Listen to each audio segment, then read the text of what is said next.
Good morning, everyone. Our topic for today's video is about comparing economic systems. Economic systems is a means by which societies or governments organize and distribute available resources, services, and goods across a geographic region or country. There are four main types of economic system. First, the traditional economic system is based on goods, services, and work of all which follow certain established trends. It relies a lot of people, and these are very little division of labor or specialization. In essence, the traditional economic is very basic and the most ancient of the four types. Second, command economic system. In the command system, there is a dominant centralized authority, usually the government, that controls of significant portion of the economic structure, also known as plant system. The command economic system is common in communist societies since production decisions are the preserve of the government. The third one is market economic system, are based on concept of free markets. In other words, there is very little government interference. The government exercises little control over resources and it does not interfere with important segments of the economy. Instead, regulations come from the people and the relationship between supply and demand. Fourth one is mixed economic system or mixed system, combine the characteristics of the market and command economic system. For this reason, mixed systems are also known as dual system. Sometimes the term is used to describe a market system under strict regulatory control. Mixed systems are the norm globally. Supposedly, a mixed system combines the best features of market and command system. However, practically speaking, mixed economy face the challenge of finding the right balance between free markets and government control. The way of thinking, political thoughts, or political philosophy study questions about power, justice, rights, law, and other issues related to governance. While some believe these concepts are static, political thought as how they originated and to what effect. A nation's wealth should be distributed to everyone in a fair way. God intends for everyone to thrive economically. He wants us to find provision, basic needs for our daily life. He also desires for us to enjoy the wealth abundance of His generosity. Furthermore, God's world has ample resources to provide all we need. However, in the fallen world we inhabit, many people did not experience God's abundance provision. Others find their needs are met, but only at a great cost, emotionally, physically, rationally, environmentally, moral, or spiritual to those themselves and to those around them.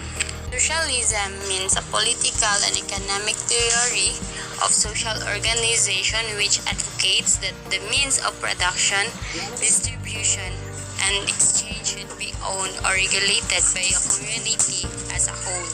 There are 8 types of socialism. First, the democratic socialism. The means of production are managed by working people, and there is a democratically elected government.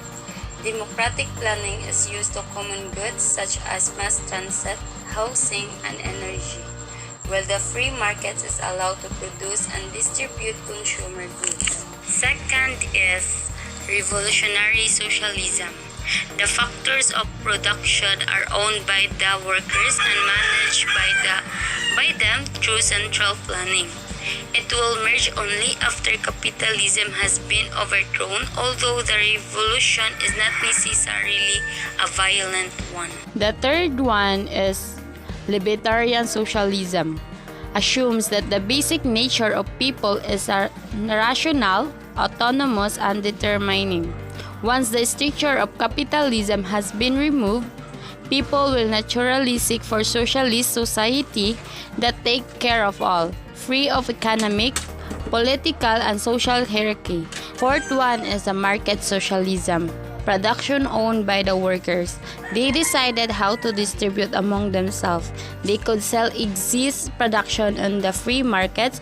Alternatively, it could be turned over to society, which might distribute it according to the free market. Fifth type of socialism is green socialism. This type of socialistic economy highly value the maintenance of natural resources. Sixth one is the Christian socialism. Christian teachings of brotherhood are the same values expressed by the socialism. The seven types of socialism is the utopian socialism. This was more a vision of equality than a concrete plan. The idea arose before a massive industrialization and would have been achieved peacefully through a series of experimental societies. The last type of socialism is the Fabian socialism. This type of socialism was extolled by the British organization called the Fabian Society in the late 90s. It advocated a gradual change to socialism through laws, elections, and other peaceful means. Public production, when the goods are produced directly by the government. Public goods produced by the government can be obtained with payment. Production of private. The private sector is part of the economy that is run by individuals and the company for profit, and it not state controlled. Therefore, it encompasses all for-profit businesses that are not owned or cooperated by the government. The strengths of socialism: guarantee minimum standards of living, cradle to grave, even out differences, makes people more equal, workers enjoy full fruit of labor, full employment, end of poverty, production is geared toward use, not profit, people have more control over their lives. The weaknesses of socialism: complicates government, bureaucracy, taxes are the life source of bureaucracy, the army, the presses, the court, in short, of the entire apparatus of the executive power, robes human intensive, too much government control, individual freedom is secondary to state needs, high taxation and distribution of wealth. Historians conventionally divided the Industrial Revolution into two approximately consecutive parts. The first Industrial Revolution lasted from the mid-18th century to about 1830 and was mostly confined to Britain.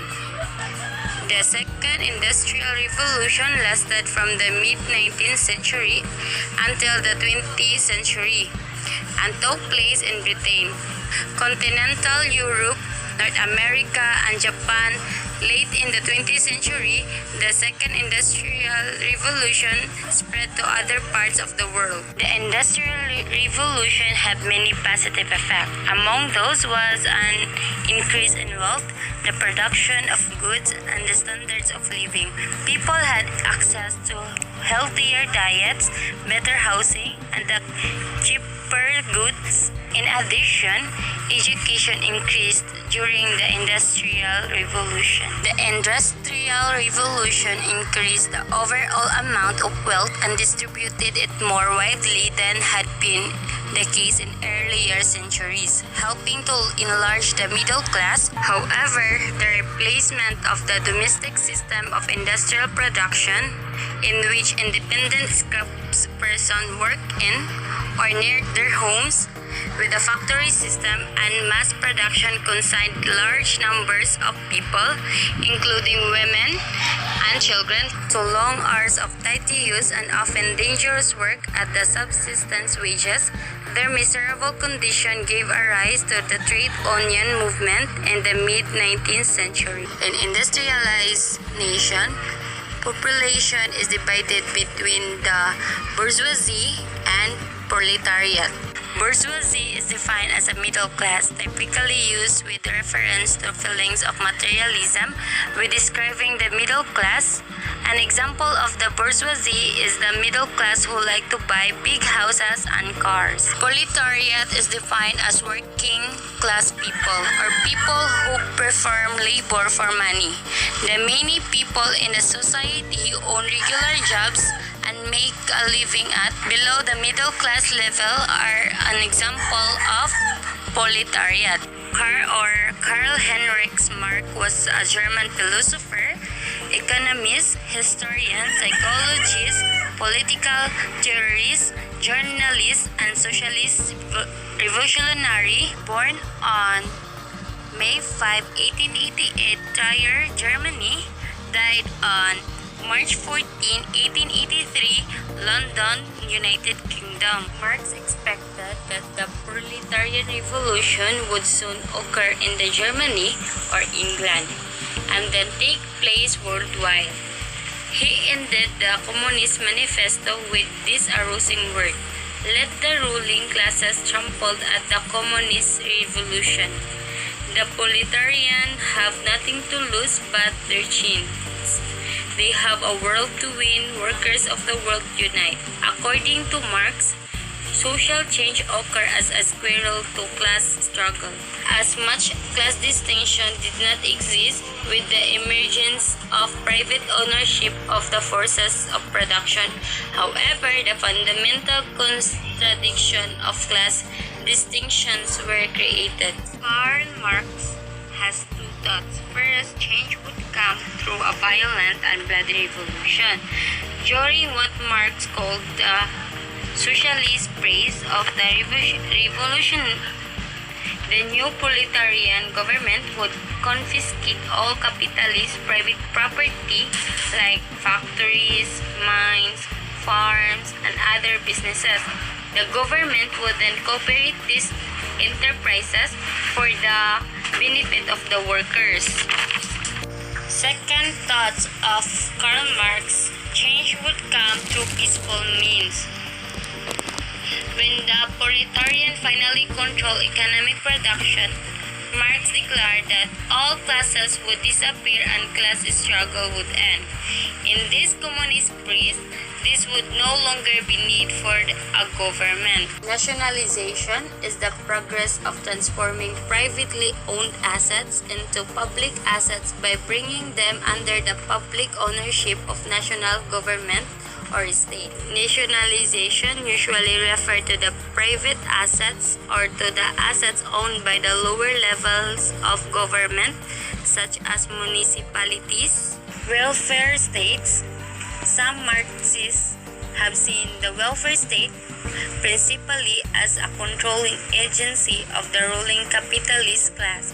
Others have seen it as the Trojan horse within which socialist principle can be carried into a very heartland of capitalism.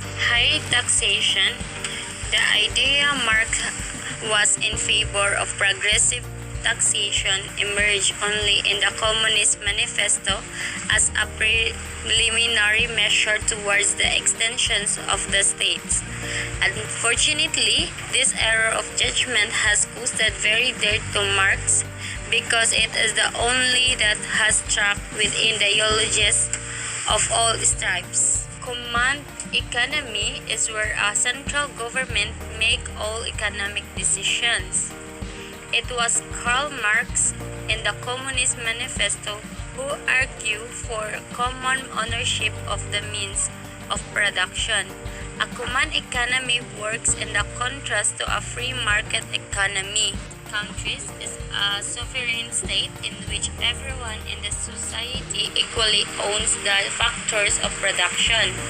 The four factors of production are the labor, capital goods, natural resources, and entrepreneurship. In a socialist country, people account for individual needs and social needs. The resources of the country go both two types of needs. Social needs include things like education, healthcare, defense, transportation, and the preservation of natural resources, as well as caring people who can contribute the production, such as children, the elderly, and the disabled. Individual needs such as those food, sleep, and water, needs that deals with the physical aspect of behavior and are considered unlearned. The most socialist countries in the world include North Korea, China, Cuba, Vietnam, Venezuela. A socialist country is vastly different from countries that practice capitalism. Communism, a political theory, derives from Karl Marx, advocating class war and leading to the society in which all property is publicly owned and each person works and it is paid according to their needs and abilities. I have here a table of comparative economic system